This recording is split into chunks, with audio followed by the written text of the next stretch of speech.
Well, hello, my YouTube fellas and gals. So today we are on lot 41 of Action and Suspense. And if you're getting sick of seeing Action and Suspense, I'm getting ready to switch it to a new category next week. So just pay attention to the titles. So if you're new to my channel, I own a used bookstore. And I'm actually downsizing it, so I am getting rid of a bunch of books, hopefully, because what I don't sell, I donate. And you can get a hold of me through tammysmakeuptreats@gmail.com. I'll have everything linked below. And I do ship media, so you get the cheapest mail. And I sell through my Etsy store. If a person doesn't live near me to do a pickup, you can send me an email and I will link you up to my Etsy store for whatever books you want to order. And then I will send you the link or the name of the shop, whichever's best for you. If you don't buy books and you read by Kindles and Nooks, I'm also a resource center because I actually like to read the synopsis so you see what books are out there, because I think there's a wide range of variety in genres. But I try to simplify my genres. So on that note, we are on book number 1. And I hope you're having a great day out there. So this is called Those Across the River by Christopher Buehlman. This is a 2011 copyright. I go through all my books, make sure there's no ripped pages and things like that to keep it in the best shape possible for my readers. Haunted by memories of the Great War, failed academic Frank Nichols and his wife have arrived in the sleepy Georgia town of Whitebrow, where Frank hopes to write a history of his family's old estate, the Savoyard Plantation, and the horrors that occurred there. At first, their new life seems to be everything they wanted, but under the facade of summer socials and small-town charm, there's an unspoken dead that the townsfolk have lived with for generations. A presence that demands sacrifice. It comes from a shadowy woods across the river, where the ruins of the Savoyard Plantation still stands, where the long smoldering depth of blood has ever been forgotten, where it has been waiting for Frank Nichols. So there you go. Book number 1. Sounds interesting. Book number 2, we have Valhalla by Robert J. Mrazek, and this is a 2014 copyright. That's what the book looks like. This is what it's about. The discovery will change history. Far beneath the Greenland ice cap, an expedition team searching for a lost World War II bomber, makes an astounding discovery. Encased in the ice 500 feet beneath the plane is the wreckage of an ancient ship and 9 perfectly reserved Viking crewmen. Rune markings reveal it to be more than 1,000 years old. The secret is unimaginable. Expedition leader Stephen McCauley, a retired Air Force officer, assembles a team of the world's foremost Norse archaeologists, including Harvard academic Alexander Lexig Vaughn, to decipher the puzzle, but their mission is violently sabotaged because the discovery holds the key to a plot that will change the human race. The implications are staggering. Stranded on the vast landscape of ice, wind, and unendurable cold, Macaulay and Lexi are plunged headlong into a web of chaos and betrayal at the highest levels of the world government, all the while hunted by a covert international society that will stop at nothing to protect its quest for world domination. So there's book number 2. Book number 3, we have Plague. This is called White Plague by James Abel, and this is a 2015 copyright. That's what your book looks like. And this is what it's about. In the remote waters of the Arctic Ocean, the technologically advanced submarine USS Montana is adrift and in flames. The mission that falls to marine doctor and bioterror expert Joe Rush and his team rescue the crew of the Montana and keep the vessel out of enemy hands. But the surviving crew are not alone on the submarine. A deadly plague from the past is trapped with them, and the crew of the Montana has unknowingly set it free. This does have a little bit of a bend in it for some reason. I don't know. Maybe like the reader bent some of the pages. But anyways, there is book number 3. Book number 4. We have All Necessary Force by Brad Taylor. And this is a 2012 copyright. That's what the book looks like. This is what it's about.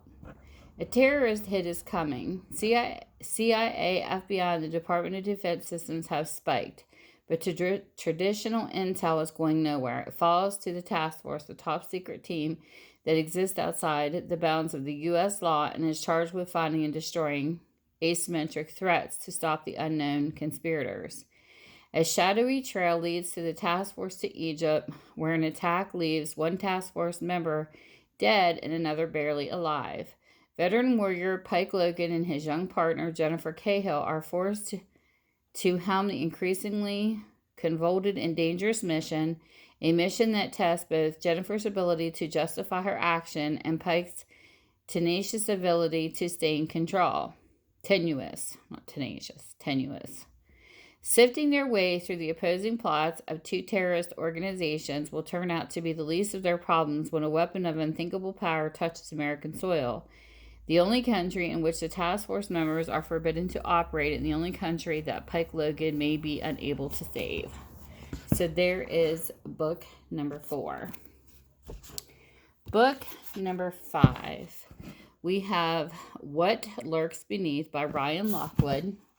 And this is a 2015 copyright. That's what the book looks like. This is what it's about. The first attack occurs in the underwater caverns of the Bahamas. 2 professional divers exploring the unknown, a monstrous, flesh-ripping predator they've never seen coming. Now the attacks are coming closer and closer to shore, a sun-soaked playground for sea-loving tourists, a human feasting ground for whatever lurks beneath. Now in a desperate race against time, Eric Watson, an expert in remote control underwater vehicles, and a marine biologist, Valerie Martel, must identify a savage new species of killer and piece together one of nature's most horrific mysteries. But the most terrifying discovery of all waits for Val and her team at the bottom of the sea, a discovery too shocking to comprehend. Because up till now, this creature existed only in mankind's darkest nightmares, not anymore. So there you have book number 5. Book number 6. We have Strike Force by Dale Brown. This is a 2007 copyright. This is what the book looks like. This is what it's about. Rebel Iranian General Necesary of Can Buzhazi? I don't know. It's a blurb word to me. I say blurb when I can't pronounce it. Is launching a coup that could destroy Iran's theocratic regime and must turn to his old nemesis. Oh my goodness, I can't talk today. His old nemesis, U.S. Air Force Lieutenant General Patrick McLaughlan for help. On presidential authority, McLaughlan sends a new top-secret fleet of XR-A9 Black Stallion space planes into the fray. The strike force, capable of virtually instantaneous global reach, led by test pilot and astronaut Captain Hunter Noble, could change the course of history in the Middle East for generations to come. But the reactivation of America's first military space station has rekindled fears of space arms race, and with McLaughlan launched in a furious political battle with those secretly working to undermine his military initiative. It falls to Noble and his dedicated space engineers to halt a growing insurgency in Iran that threatens to erupt into a devastating worldwide jihad. I don't know. It's a blurb word. So there's number 6. Book number 7, we have Drone Strike by Dale Brown and Jim Defelice. And this is a 2014 copyright. That's what the book looks like. This is what it's about. When the U.S. develops intelligence showing that Iran is in the final stages of assembling a nuclear bomb, the president orders Beyond Stockard and Whiplash team to destroy it before the renegade nation can destabilize the shaky Middle East. Left with no choice, Stockard sends young Air Force Ace Turk Mako behind enemy lines. His orders pilot a squadron of high-tech nano UAVs from inside Iran to destroy the weapon of its assembly bunker. Turk and his accompanying Delta Force team succeed only to discover another site and another device. With the fate of the region hanging in the balance, Turk and Delta Force must light off Revolutionary Guards, Iranian MiGs, and the elite Quds force to locate and destroy the second weapon with time running out. Turk takes matters into his own hand, hoping to accomplish what no machine ever could: stop a nuclear war before it begins. So there you have book number 7. I lost count. Book number 8, we have The Red Templar by Paul Christopher. This is a 2012 copyright. I like that sword. It's got a castle in the background. That's what the book looks like. That's what it's about. Of course, this whole set is softbacks too.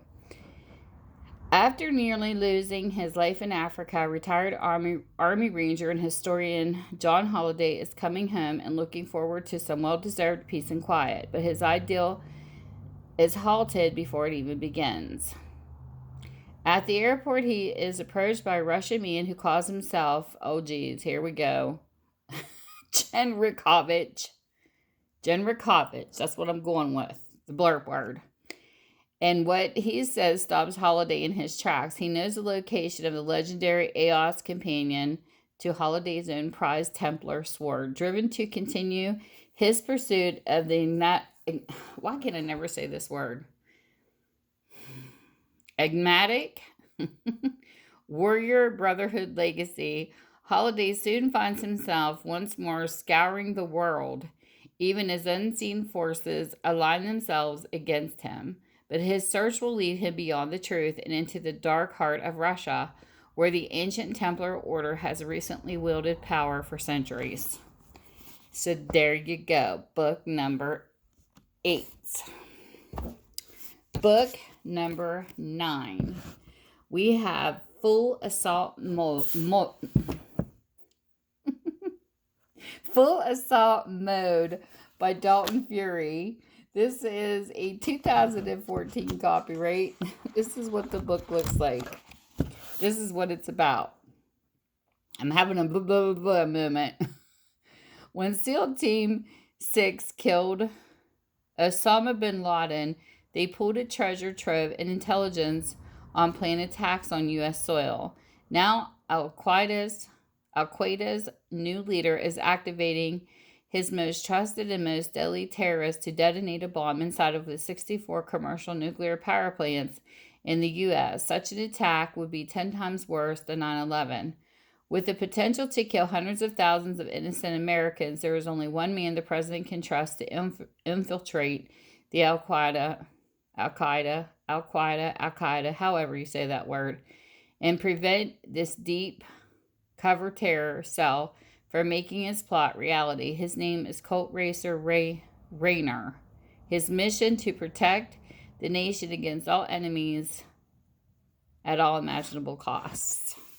So there you have book 9. Book 10, we have The Kill Switch by James Rollins and Grant Blackwood. This is a 2014 copyright. Nice thick read. And this is what the book is about. Tucker Wayne and Kane are recruited by Sigma Force to extract a Russian pharmaceutical magnate from Siberia. Magnate. I don't know. A scientific genius, the man holds a biological key to new weapon system, a danger engineered from the ancient past to terrorize the modern world. From the frozen steppes of Russia to the sun-blasted savannas of Africa, Tucker and Kane must piece together a mystery going back to the origins of life on Earth before the ancient pearl can destroy the heartland of America, and with it the world. So there you go. Book number 10. So with that, whatever time zone you're in, I hope you're having a great one, and I'll see you soon. Bye!